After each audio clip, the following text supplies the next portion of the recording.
Welcome to పూరా local. పశ్చిమాసియాలో కొనసాగుతున్న యుద్ధ ఉద్రిక్తల ప్రభావంతో దేశంలో చమురు ధరలపై ప్రభావం కనిపిస్తుంది.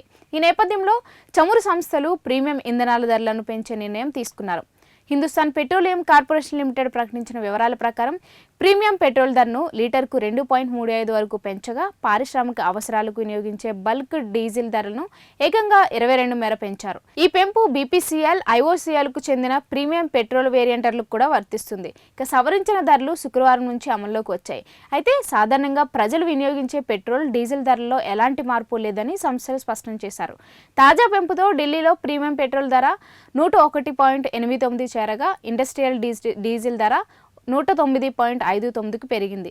ఇదిలా ఉండగా సాధారణ పెట్రోల్ 94.77, డీజిల్ 87.67 వద్ద స్థిరంగా కొనసాగుతున్నాయి.